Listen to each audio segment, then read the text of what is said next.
നമസ്കാരം, ചരിത്രഭൂമികയിലേക്ക് സ്വാഗതം.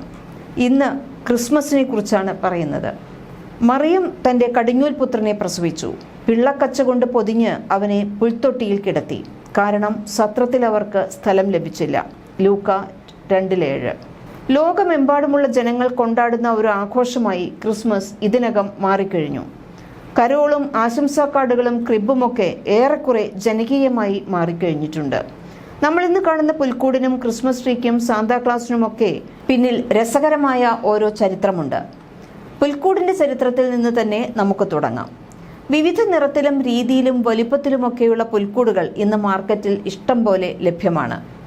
ലോകരക്ഷകനായി ഈശോ മിശിഹ കാലിത്തൊഴുത്തിൽ പിറന്നതിന്റെ ഓർമ്മ പുതുക്കുന്ന ക്രിസ്മസിൽ മറിയം ഈശോയെ പ്രസവിച്ച കാലിത്തൊഴുത്തിന്റെ പുനരാവിഷ്കരണമാണ് ഇന്നത്തെ പുൽക്കൂടുകൾ. ആദ്യകാലങ്ങളിൽ പുൽക്കൂടുകൾ നിർമ്മിച്ചിരുന്നത് പുല്ലുകളും ഇഞ്ചിപ്പുല്ലും വൈക്കോലും പനയോലയും കൊണ്ടായിരുന്നു. ഉണ്ണീശോ, മറിയം ഔസേപ്പ്, പിന്നെ 3 രാജാക്കന്മാർ, ആട്ടിടയന്മാർ, ആടുമാടുകൾ, മാലാഖ തുടങ്ങിയവരുടെ രൂപങ്ങൾ പുൽക്കൂടുകളിൽ ഉണ്ടായിരിക്കും. പുൽക്കൂടിന്റെ ആരംഭത്തെക്കുറിച്ചുള്ള അന്വേഷണം എത്തി നിൽക്കുന്നത് 2ാം ക്രിസ്തു എന്നറിയപ്പെടുന്ന ഫ്രാൻസിസ് അസീസിയിലാണ്.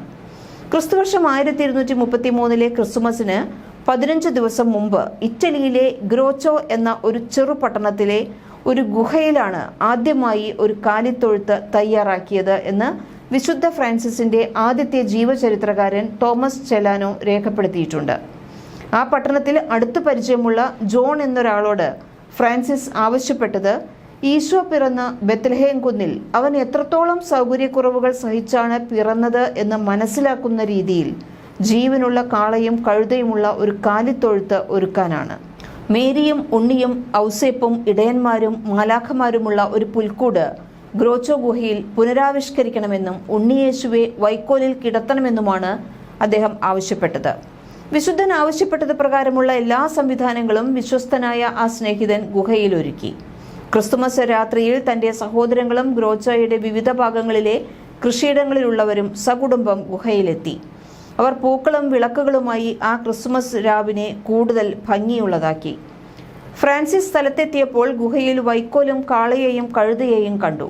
പിന്നെ അവിടെ ഉള്ളവരിൽ നിന്ന് തന്നെ പുൽക്കൂട്ടിലെ ഉണ്ണിയും അമ്മയും ഔസേപ്പും ഇടയന്മാരും മാലാഖമാരുമെല്ലാം തയ്യാറായി നിന്നിരുന്നു. ഉണ്ണിയെ കിടത്തിയ പുൽത്തൊട്ടിക്ക് സമീപം വൈദികൻ ദിവ്യബലി അർപ്പിച്ചു.